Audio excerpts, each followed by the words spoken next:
think I'm gonna record. Here we go. And here we go live. Ready?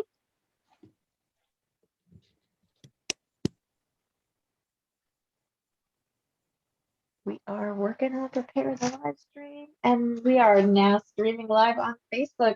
Hello, everybody. Oh my goodness, I'm so excited to have you here. I'm a familiar face to most of you out there on social media with Going Beyond the Pink. And I'm joined here by some maybe new faces to you, so I'm excited for you to meet everyone. I'm going to just start with some really brief introductions.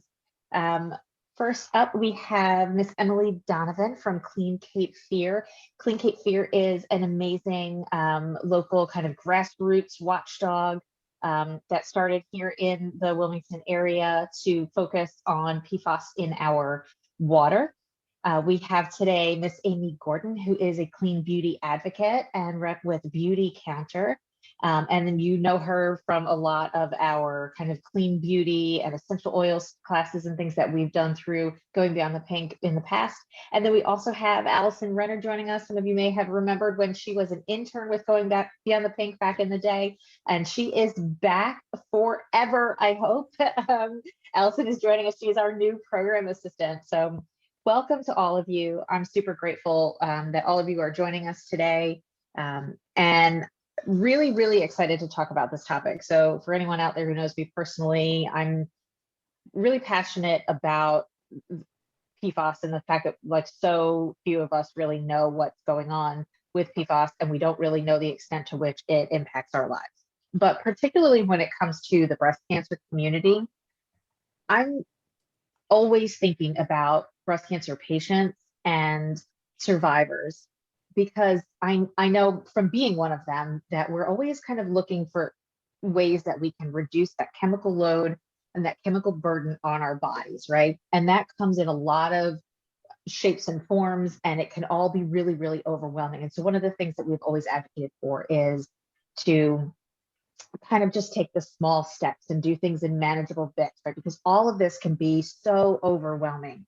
But we've got lots of great advice and information that can help you get there to making those small steps, which eventually add up to big, big impacts. But the other thing that I want to share, because I think a lot of women out there will identify, and maybe even outside of the breast cancer community, right? But in the breast cancer community, when the other thing that I want to share here, a lot of oops, sorry folks, working on the tech. Okay, so another thing is though that women going through breast cancer, we deal with a lot of issues with the way we look, right? That's a big thing. And our skin changes, we deal with a lot of dryness. We if we go through chemotherapy, we're losing hair, our facial hair, our hair on our head. And so there's all these things. And one of the things we combat that with, right, is learning kind of how to do our makeup and do it up and maybe use a little bit more than usual and all of this stuff to kind of, bring out our best features and maybe distract from the fact that we're bald, or, we all come in at different levels. But my point is that, and, all women out there are pretty much using cosmetics to some degree. And now, we're finding out more and more and more about what's in them. And it really hits home for women in our local community when it's PFAS. So I guess I want to open up the conversation first by asking Emily if you'll just kind of give us the rundown of, what's PFAS? Yeah, that's a great question. So PFAS, PFAS, that's an acronym, and it stands for per and polyfluoroalkyl substances. It's a mouthful. So these are highly persistent and bioaccumulative, and they live in the environment forever. So they've kind of been dubbed the forever chemicals. They tend to accumulate in blood. They accumulate in body tissue. We've found them accumulating in food sources. And they also are very, they're very prevalent in water. So they're very water. I'm not a scientist, so I don't know all of the fancy terms, but they tend to gravitate towards water and stay there. So if you have air contamination, it'll seep into the soil and land in your groundwater. One way that I like to remind myself of what PFAS are is P is for, oh, sorry, y'all, I'm so sorry. I have this has been a long day. But anyway, P is for permanently, F is for freakish, A is for altering, and S is for stuff. So permanently, freakish, altering stuff. Basically because permanently they live forever, freakish because they are not naturally occurring. They're completely man-made. The carbon and fluorine bond is an unnatural, unbreakable bond. That's what makes them so durable. They just weren't meant to go together. And altering because they alter us at a cellular level and even at trace amounts. That's what makes these really dangerous chemicals. And stuff because they are in literally everything. And the burden is on the consumer to try and figure out how to protect themselves. And it is nearly impossible. Yeah, it really is. Thank you so much for sharing that. And so then, just kind of the switch here, I want to head over to Amy and ask you about, why is clean beauty important? Like, how is the stuff that we're putting on us matter to what's in us? So a lot of people have probably kind of heard that, we take care of what goes in our bodies. And we think about exercise and food and diet and things like that, drinking a lot of water. And, generally people feel like, okay, those are the things I'm doing for my health, but we don't think about what's going on and how it does get absorbed. And like Emily said, really susceptible are the places that we put these products around our eyes, on our lips, like places that we can ingest them. And unfortunately, as far as the PFAS go, those are the products that are the ones that really got flagged. Waterproof mascaras, long-lasting lipsticks, and things like that. So think about around your eye in general. Like there's a really thin area that's really thin skinned. That's why we get like we're always talking about the gentle. Yeah. Exactly. Plus your tear ducts are right there too. So if your eye is watering or anything like that, it's another passage to get in there. So unfortunately, more and more of this is coming to light because studies are being done. We've been using this stuff for years, and now studies are revealing that this is happening, and all this exposure over time, combined with, like, as Emily said, there's so many products. Cosmetics is one of the many ways you can be exposed to these chemicals, these forever chemicals that stay in you. And, really focusing on things like, serious things, cancer, reproductive issue, hormone disruption, developmental issues, and just overall immunity risk as well. It's just piles on and piles on. And, we know the rates of all of this are going in the wrong direction. And certainly it's not just like a female, people think of cosmetics, but you're also dealing with your personal care items as well. And a lot of the things that can be found in there too. So it's not just a problem for women, just like we know, not just women get breast cancer either. Right. Yeah. It's coming to light. I've been really heavily involved in this work for about 6 years now. And it's just like, this is stuff I've been reading and researching, and here it's all coming, prevalent more and more, like just in the last 24 hours with the sunscreen, another chemical that's been found in there. So it's like Emily said, on the consumer to do that, but not everybody is savvy enough and aware. And we're literally on the daily exposing ourselves to this with things that we're buying in stores that we assume somebody approved and put on the shelf. And that's just not the case. It's a lack of regulation. So you have EPA issues with this and their, lack of control over some of this. And then we are of the FDA on the cosmetic side, they have no power to recall even when this stuff happens. So in, recent examples, it's on the companies to decide whether they're going to pull their product or not. Mm-hmm. And they self-regulate, isn't that right? In a lot of these industries that use these chemicals, they're self-regulated. So they're not likely to be out there saying, well, no, we shouldn't be putting this out there, because it's, bottom line money, right? So absolutely. So So I first wanted to share some visuals and things that I found, just because I thought, people out there are probably thinking about like, okay, well, how do these things get into my body? And I think, Amy, you kind of started to mention that, right? That there's direct pathways and there's indirect pathways. And I hope, can you see that illustration? Mhm. Is that popping up for you guys? Yeah. So Amy mentioned like tear duct, right? That's one of the direct paths in through our skin, through our mouth. Inhalation, right? A lot of us don't realize that PFAS chemicals, and Emily, I'm sure that you could speak to this too, but PFAS chemicals in so many products that are in things like carpeting and upholstery, right? That's all, the furniture in our homes and things like that. And then, of course, we're ingesting them because they're in our food systems, right? This is the Environmental Working Group just yesterday, I want to say, had the very first National PFAS conference. And it was absolutely incredible to listen to all of these scientists talking about, what's being done about PFAS, what the future looks like, and then how it's affecting consumers.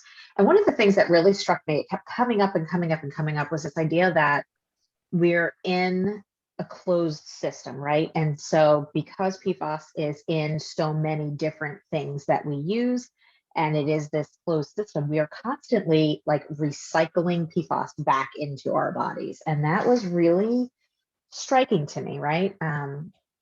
It's, Emily, can you tell us, like, just from your studies, where else are PFAS? So what you made a really good point when you touched on it. There is background levels of PFAS in every American. So the CDC has a blood bank and they do studies on it. It's the NHANES. I'm sure this community is very well aware of it. And 99% of the blood samples in those banks have PFAS, detectable levels of PFAS in them. And so we call that background levels. So Americans, every American has them. In fact, almost everyone in the world, we could reasonably assume the majority of humans have detectable levels, because we found them in polar bears in the Antarctic, where there is literally no industry and no reason for them to be there. And that's just because these chemicals, like you said, they recycle themselves because they're living forever. We not only are being exposed to the ones that are being made today, and applied into our consumer products and into industry, but we're being exposed to the ones that our grandparents were coming in contact with, and it's having a cumulative impact. So I think that's one of the concerns. Other areas where we're seeing them is we've seen them in food packaging. So pizza boxes, takeout containers, and really it's just using common sense. This is a paper-based product. Shouldn't it disintegrate when it's touched with greasy, oily foods? It should. Why is it not? It is the marvels of science, and that is sometimes not natural. Right. And it is likely PFAS. Other areas that we've seen it is stain resistance. It's all of these convenience products that we were sold to, that we thought were indispensable, that made life easier, but they came at a really high cost, and no one in the industry knew what that high cost was. And what I think really frustrates me and just it gets me in the gut is that they knew and they hid it. They hid it from the EPA. They hid it from the DOD for a while until they told the DOD. So it's in firefighting foam. When we talk about the military, it's in military gear, it's in firefighting foam, firefighters gears. Firefighters now have some of the highest rates of cancer of any occupation in the nation. And we're finding high levels of it in their turnout gear and the foam. And so we're looking at kind of this cumulative impact of not only occupational exposures, but background exposures just from daily living. And combine that if you live in an area where you have drinking water contamination or high levels of drinking water contamination. Other areas that we're seeing it in is performance gear, your outdoor gear, anything that is, waterproof leather staining. We've seen it, tanneries have it. The textile industry is a big one. We're also seeing it in most recently the fracking. We have industrial uses too. So apparently, if you live near fracking, PFAS was used to help drill down and get to the oil and gas, and that water was then just emitted. And so you have high levels there that could potentially be a problem. We also have it in cell phones. So this screen right here on your cell phone, it's smudge proof, and that's PFAS coating on it.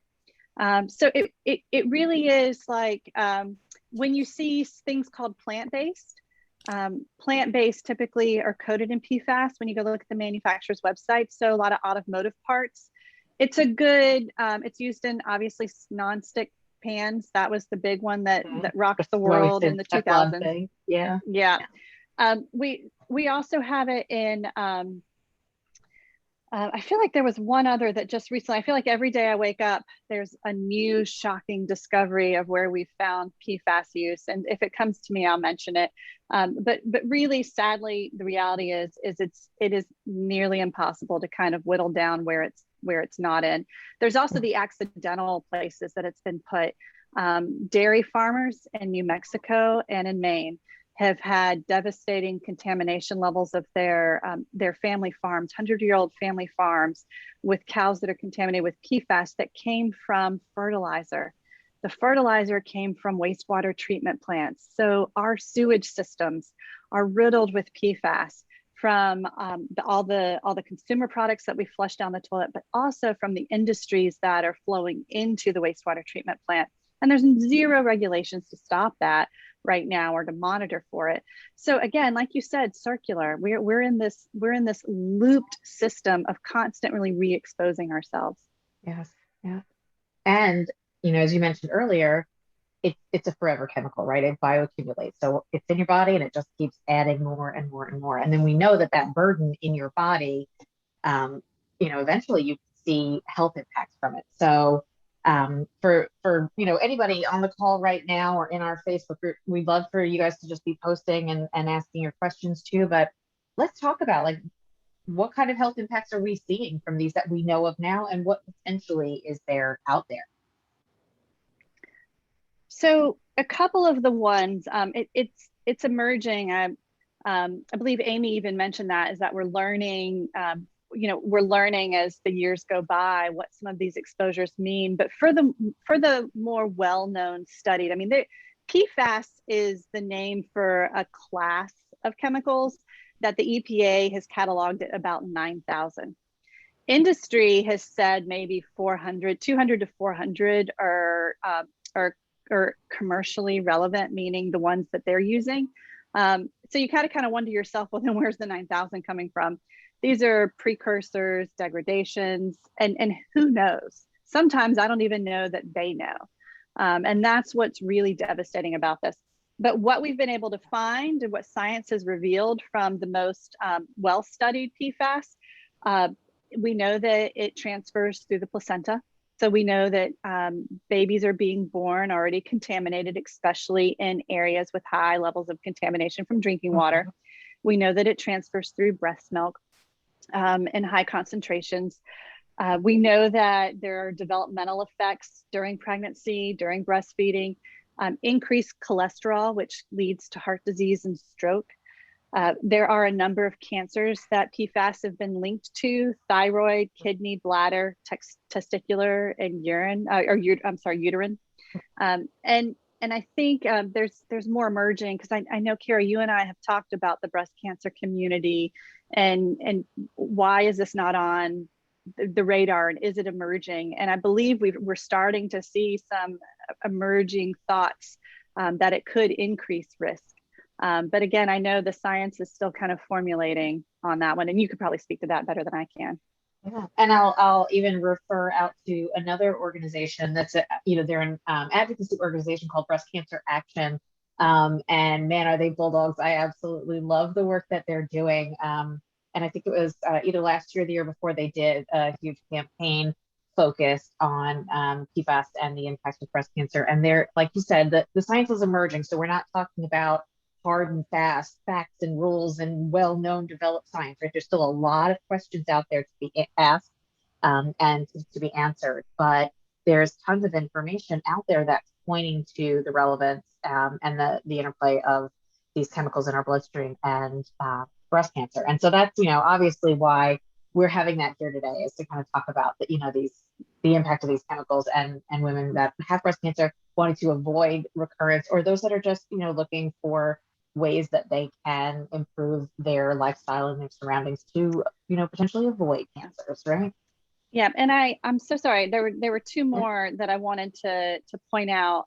Yeah. We're also seeing liver function disruption, lipid function or lipid metabolism, as well as a reduced vaccine response. So something is happening to the immune system where, and we're seeing this in children, where children are given vaccines and their response to the vaccine is diminished. And it's something, so there's an autoimmune or some sort of immune attacking that's happening with this chemistry, and they're seeing it in children. And the other one is lower lactation, so reduced supply of breast milk during nursing time, which is nature's first food. And I think what is really frustrating to me is that I feel that women are being put in a position to carry a very unfair burden to protect themselves against something that it's really not their responsibility to protect themselves from. It is our regulators and it is industry. And the way we fight back is we hold our elected officials accountable, because they're the ones that hold the power to keep industry in check. Because we have learned through decades and decades of repeated behavior that industry will not do it voluntarily. They will not do it on their own. It's going to require the fight. And so I think one of the things we have to remember is stay engaged, know who is running and know their platform, and demand that they represent you in the needs that are important to you. And I think getting rid of PFAS should be a bipartisan issue. It should not be a Democrat or a Republican debate. It should be a humanity debate. Yeah, this is definitely about our health. And I'm sorry to even be smiling. I'm looking down as you're talking because I'm like, yes, yes, yes, but everybody's like on our Facebook live feed, we're getting thumbs up and hearts like crazy when you're talking just there, because it really resonates with people, right? I mean, we're learning more and more that we have to be our own advocates in so many avenues of our lives, right? How many of you guys out there on Facebook, if you give the thumbs up or whatever, or if you're watching this, in any other form, right? How many of you are under the assumption that there are governmental regulators out there that are watching out for these products, right? That are regulating what's going in the products that are supposed to be keeping us safe, right? How many of you out there? I see it. Yep, here they come flying at us, right? All the thumbs up. Yeah, we anticipate that that's the case, and what we're learning more and more is that we really have to be our own best advocates. And I know both of you have experiences as advocates and in our community, of course, but also in, going to Capitol Hill and talking to folks. And, I think it's probably a pretty rare thing to have 3 community members all on one thing that have all been up to Capitol Hill to do that kind of work. And I'm just proud to stand among both of you in having done that work. But for the people out there watching, learning, really just getting to know all of this, what can they do? Let's talk, like, even if we focus it back in specifically on cosmetics, right? What can we do? This is overwhelming. It's everywhere. We've got this closed system. Like, what do we do now? I mean, I could speak a little bit into the cosmetics lane specifically, because that's obviously where I do the most work, although I pay attention now in every lane because it filters out. Yeah. So back about a month ago now, it was like right mid-June, they did introduce the No PFAS in Cosmetics Act, bipartisan support for that. And I know that, I think it's Deborah Dingle from Michigan. She was on the thing yesterday with the environmental working. Mm-hmm. I know like they're getting ready to do like the next step with that, like it was introduced in the US House and Senate. So I think that's first and foremost. It takes literally seconds. We can drop something in the comments, maybe Allison. Like we do a campaign where it's you text the phrase "better beauty" to 52886, and it will send you a direct, you'll send you a link via text. You can click on that, and it's already just a little form you fill out with a letter asking your representatives, because you put your zip code in so they know who they are. And I know just from experience, I think it's like something like 10 to 20, calls on a specific, topic, get the legislator or the representative to pay attention to it. So doing stuff like that, using your voice and advocating. And that's, I feel like one of the reasons I partner with Beauty Counter is because you don't hear of many organizations, companies that actually fight for stricter legislation in the very industry that they work, right? Like that, we want it to be harder. Right. And that's what we, our mission has always been, we didn't need another beauty company. We needed a movement, and we needed people to pay attention that this kind of stuff was happening. So that, I think, is the main, thing. Usually it takes seconds. So that would be an amazing thing to start, and contacting your local representatives. Secondly, for me, it's shopping with your dollars and voting with your dollars. That's a big piece of it too. Support the companies that you find that are doing the right thing. And it is tricky in a lot of lanes, but companies that are, disclosing the ingredients, being transparent, doing second and third rounds of screening and testing to make sure, because like PFAS, for example, there in cosmetics, it is intentionally put in some ways, because it's used to like you said, like for the waterproofing, to make lotions go on smooth and all the things. I mean, think about it. Your nonstick pan with the Teflon, do you really want that going on your skin? But that's, we don't think about that. And that's really, the things, especially those leave-on products that we leave on our bodies, that's going to absorb even more. So finding those companies in that way. And then it's not going to show, this is something that is also accidentally in products as well, because of the way, the raw materials and things like that are put in products. This can be kind of a secondary way that it's getting in there. So again, if those companies are not testing and retesting this, you're not going to come across that. And it's when these third parties are now pulling products, like I've said, we're going to see more and more with the PFAS in it. We're going to see more and more with the benzene in it. Like, this is just the tip of the iceberg. Like, it's because somebody's actually saying, we should probably test this stuff. And if the company in-house is not doing it, there's just really no way to know. So you really have to look for those brands that you can trust. And then of course, my like little staple is, right on your phone, you can use Environmental Working Group's Healthy Living app. I mean, it'll show you food, it'll show you cleaning products, and it'll show you cosmetics. And that's at least a place to start, because some of the ones that are EWG verified or have those lower risk scores are typically the ones that are doing more and more screening and screening for things like the PFAS, heavy metals, whatever, is kind of the incidental ingredients that get in there. So those are my little tips that I share with, people that I come across. And, and then most importantly, share this with others, because people don't know this. I mean, you say that term, that acronym, which I love your version of the acronym, Emily. I jotted that down. So I was like, that's amazing.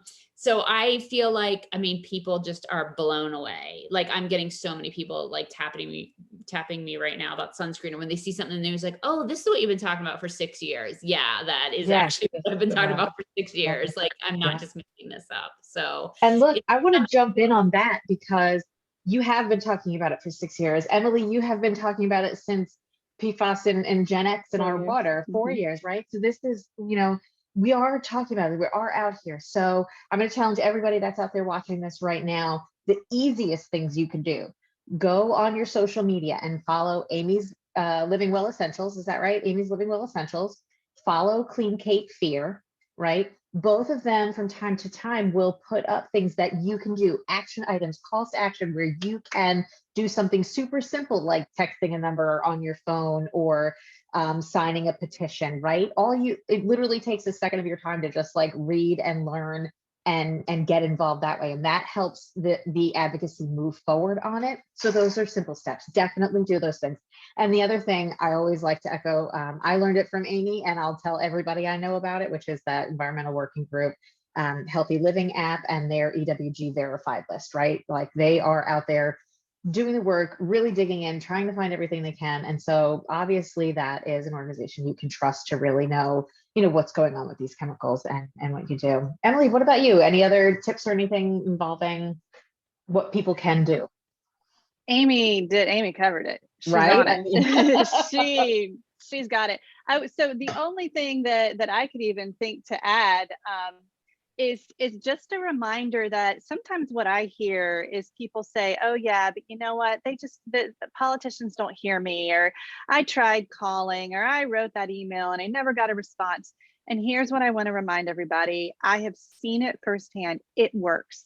They are following it. They do see it and they tally it. And here's a couple of reasons why you always, when you see a request to call your senator, call your House representative or your state legislature, you're wanting to do that because number one, it creates a public record, so that when advocacy groups want to go back and show, hey, look, how many constituents of yours actually support this?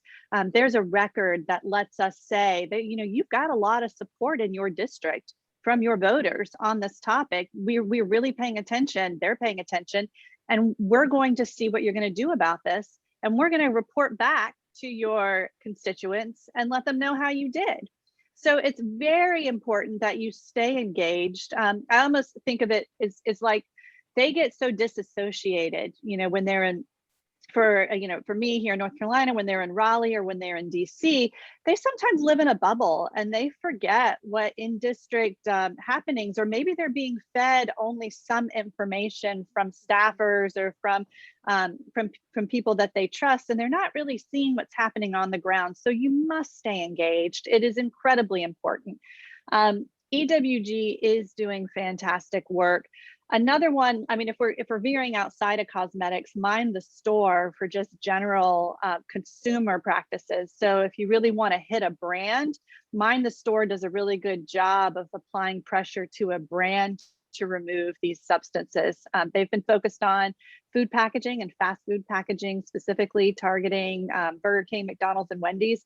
So if you really are angry about PFAS chemicals and you really want to get them out of a lot of just unnecessary products, then Mind the Store is a good place to follow for some action items. And I think that's about it right now. Just stay engaged. Your voice does matter. It makes a difference, and also when we're trying to empower ourselves to make a purchasing decision, don't just assume because it's that only expensive products are clean products. I was at a department store yesterday looking at cosmetics, and I was shocked that one of the beauty counters there, and sorry, not your beauty counter, but one of the cosmetics counters there had sweat resistant, waterproof, long lasting. I mean, who really needs, okay, you may want your foundation to last 24 hours, but you do not need it to last 24 hours. And when it says things like that, then that is the red flag that there are forever chemicals intentionally added. And so that is my guess again, and that's what I believe. And so I just follow those triggers: waterproof, long lasting. I saw it when I went to the CVS and walked through the cosmetics yesterday too. I see 18 hours. So you're seeing it in low end and you're seeing it in high end. So don't just assume that the price point is out of reach. It really does matter what the brand is doing, how brand conscious. And that's where I definitely lean on Amy to find out the brand conscious and the price point there. Yeah. So I do want to share quickly now, and all of this stuff, we'll put links into the comments after we wrap up and everything. So I've got links to all of this, but let me just find the right thing. So the study, so recently this kind of got turned back up in the news again, right? The EWG first said something about this back in 2018. And then more recently, I guess back in June, there was another kind of kick up because a study had been done that really looked specifically at certain brands and certain types of products in certain brands. And so I wanted to share with you, let me just get the right page here before I pop it over. This study was done let's see, the O'Neill School of Public and Environmental Affairs in Indiana. And it was also part of the University of Notre Dame. I always wonder if I say that right.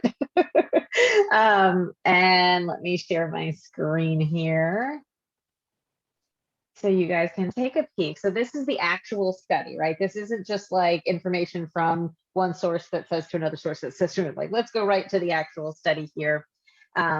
This is kind of all the preliminary, and then talking about the different categories, right? So on the next page that I'm going to show you, it actually has like the L's and the F's and everything. This is what it stands for, right? They tested products that were lip products, foundation, eye products, mascaras, face, other face products, concealers, eyebrow products, and then miscellaneous skincare, hair and nail products, right? Face masks, moisturizers, all these things that we're also familiar with using, okay? And then now this is the thing, this is the list here of the brands that they tested, okay? So this isn't inclusive, all right? Everybody needs to understand that. They did not go out and test every single makeup product on the market, period, right? That would be quite an undertaking. But these are the brands that actually were tested, and there's certain types of products that they looked at within each brand, okay? And what we're hearing, I'll give everybody a minute to kind of take a peek at that, right? Because I'm not throwing any brands under the bus, right? All of these brands are capable of making absolutely clean beauty products. Whether or not they do is I was going to say, there's many of them on the list that may claim that they do. that they claim that they do, right? You see different things on packaging, right? It is back to what we've been saying all along, consumer beware. Okay, so here's the list of what was studied.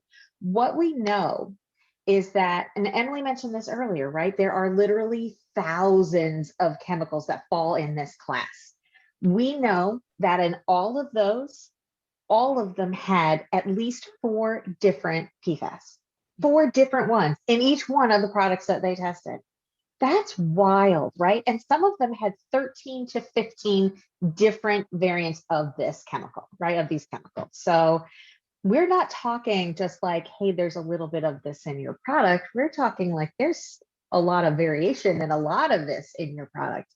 And I love where Emily was going with before, like, how do you know, right? You go shopping for cosmetics. How do you know? So we've got the EWG verified or the Healthy Living app. We've got call out things that we can look for, right? So things like long lasting, smudge proof, waterproof, 18-hour, 24, all of those things, right? Super stay cosmetic, all of that stuff we know. What are some other things, like where can we go to learn about safe products? Are there other resources out there? How does a consumer at the simplest level make safer choices when it comes to cosmetics? Like, what else can we add to this?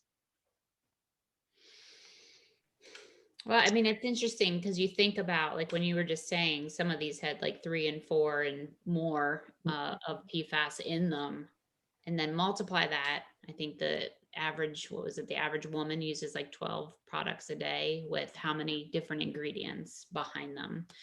I'm always a less is more girl, you know me, like it's a tricky one because I also, talk a lot about the societal norms and pressures of, a certain way to look and things and how that impacts young women, mostly, especially.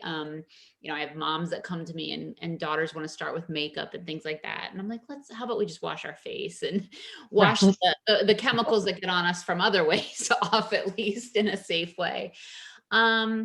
So I mean, my first and like I said, always is, it's kind of like the shake the hand that feeds you, know the brands that you trust and can, you can kind of count on. And, even that, I mean, I saw names on that list that I used to use because I was greenwashed is the term we use, because they were saying they were natural or clean or organic. And even people will say like our company is natural. I'm like, I correct them because I'm like, well, that's not, like, clean is a better term than natural, because I mean, poison ivy and lead are natural, but that doesn't mean I want to use them in my products. So, it's just because something Very is good point. made, there's safe synthetic ingredients and there are harmful natural ingredients. So that's like the easiest way to explain it. So Yeah. that is tricky. And I'm going to say the trend in the beauty world is the clean beauty piece. Like you are hearing about that more and more. Sephora, I know, well, we partnered with them this past fall, and they wanted Beauty Counter as kind of the leaders in clean to do like a short thing to kind of introduce their whole clean beauty. So they're starting like Sephora and Target and CVS and places like that are starting to look into this a little bit more and know that consumers are wanting that. The tricky part is really, again, knowing that we can trust the companies that are saying it, because I think there's also some bandwagon companies that are just throwing those marketing terms out there. And like you said, it's the long lasting, the this, the that, it's all the things like the shiny things that we want and we think we want in our products. And it, just at the end of the day. So, my thing is, if you're taking really good care of your skin, which I also think is really important, you probably don't have to wear as much makeup, I mean, that's like, we're covering up and we're hiding behind a lot of the things like that. So trying to just get in that mental space of, beauty within and all of that piece, and Mhm.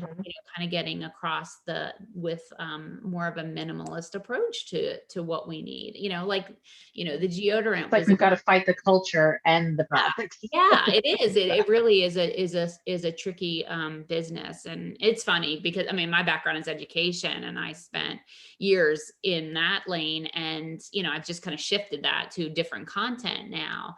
And we're just always going to be learning. And I am nervous because I feel like I said, this is just where we're starting. And I think the more testing that gets conducted, we're going to just start seeing more and more of the stuff that we thought, 20, 30 years ago. And that's just, we haven't kept up with that piece of it. And I'm interested to see like what's happening in other countries too, because I know that they're paying attention to the PFAS and things like that too. I think ultimately the only way that it's really, really going to get fixed is at the legislation level, because until we figure out how to ban and restrict some of these ingredients, I mean, it's a free for all. And it's not only damaging to humans, but what we're doing to the planet. I mean, that's going to be the ultimate piece for me is, much longer can we keep the earth surviving when we're polluting it in so many ways with all of this? So true. Amy, it's so true. And I wanted to add, I think it's interesting to make sure sometimes that we don't get distracted from the greater target. And the greater target is that we need to apply pressure to regulators. That this has been an unchecked industry. It's been unchecked by the FDA. The fact that when that study came out about PFAS in cosmetics, there's not a single thing a consumer can do to go look at any labels on any products and find out if these chemicals are there. They're not required to be disclosed. And what's interesting is today, Maine just passed a very revolutionary bill. They are banning PFAS from all of their products by 2030, unless it's an essential use. And so they've set a framework, and it is very impressive. And so I'm really interested to see how that's going to play out, what that's going to force the market to do. And Amy had alluded to this, but in Europe, there's at least 3 or I think 4 or 5 countries that just this week said that they were starting the process to eliminate PFAS in their countries. And I think that was Germany, Denmark, Norway, and the Netherlands and Sweden.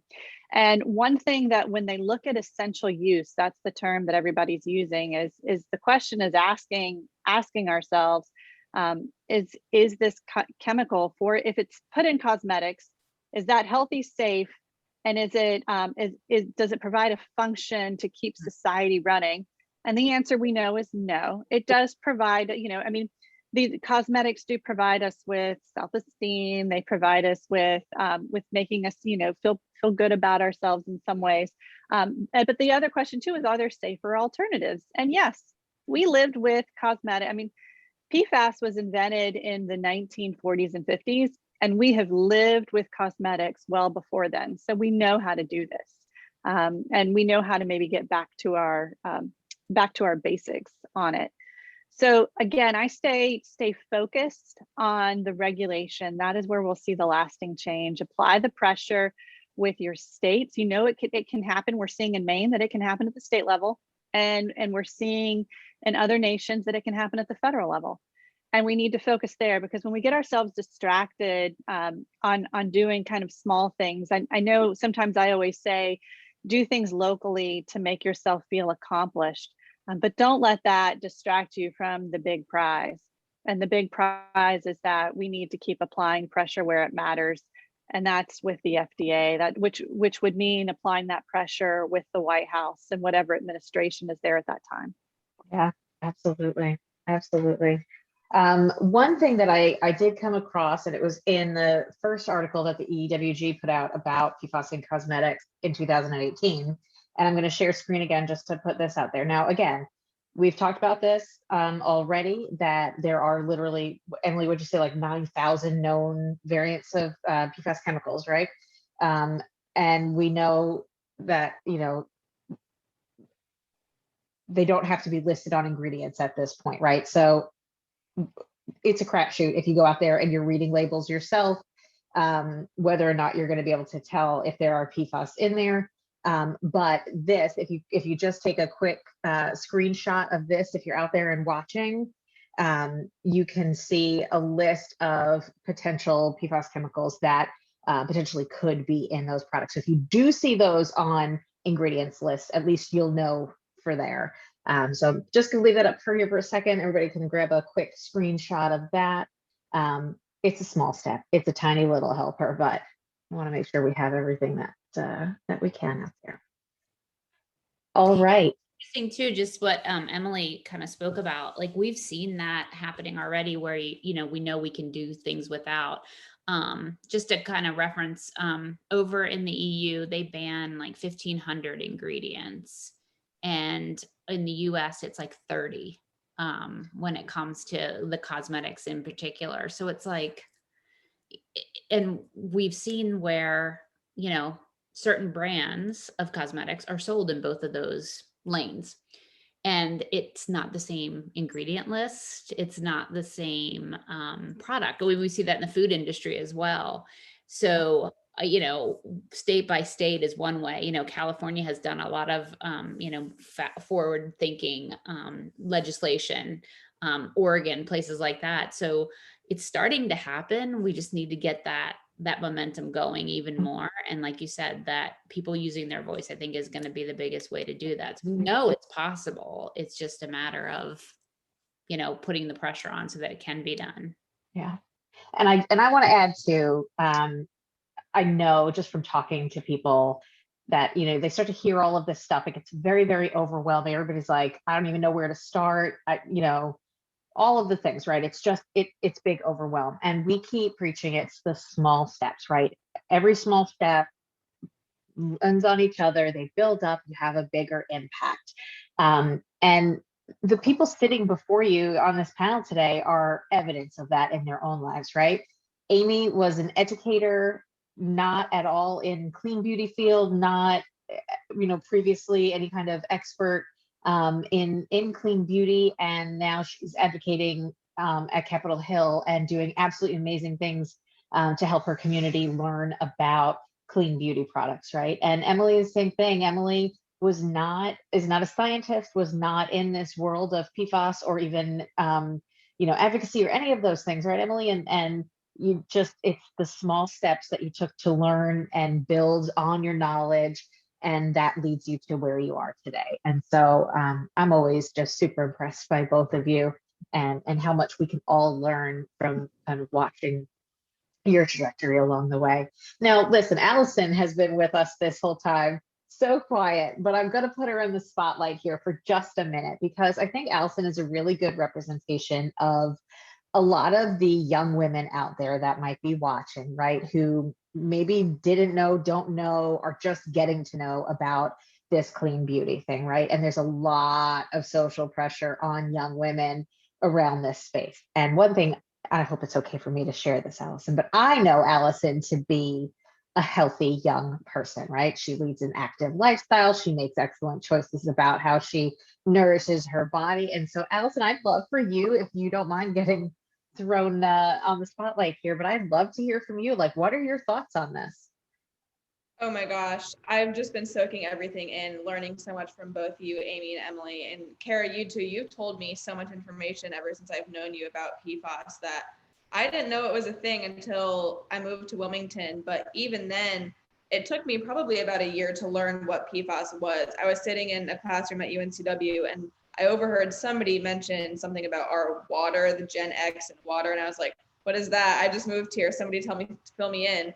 And then I just started figuring out more information. So we were saying that it's so overwhelming, but we can take these smaller steps just to make it easier for ourselves. And, you know, I want to stay informed. I want to do the best I can. So it's so easy to download the Healthy Living app. And, you know, I'm assuming you scan it in somehow on your phone. And Yeah, simple as that, or type it in, whatever works easier for you, right? so, but it also scares me because I know, and I have so many products that were on that list, Kara, that you showed on your screen earlier. And so many of my friends are like in love with Jeffree Star Cosmetics, Kat Von D Cosmetics, the ones that promote the long lasting, the 24 hours. You know, no shade to those companies. I think that they have had great products, but not if they're going to harm our skin. And, you know, who knows what this could lead to in 10, 20, 30 years. So it's a lot And of that's just the thing, right? I mean, you have your whole life ahead of you of using, self-care products of all kinds, right? So, right. Yeah. So it's daunting, but it's so good to know and it's so good to be informed. And for anybody that's young out there watching, I encourage you to use your voice. And like, I think Amy, you told me the code to text is Better Beauty to 58866. 52886.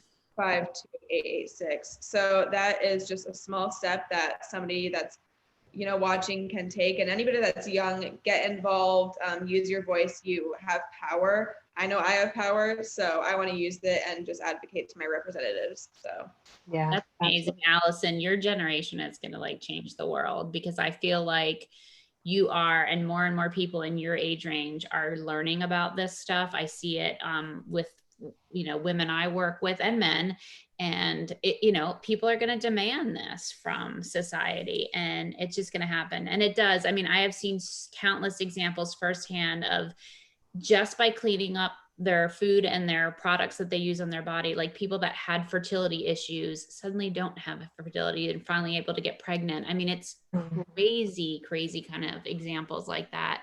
And it really does make a difference. Like people are, I get a lot of the, every once in a while, oh, everything's going to kill you. Yeah, probably, because everything is really contaminated. So control what you can control in and on your body, you can control. And that's what I try to teach my children who are teenagers. I got one that's 100% on board and the other one, boy, not so much.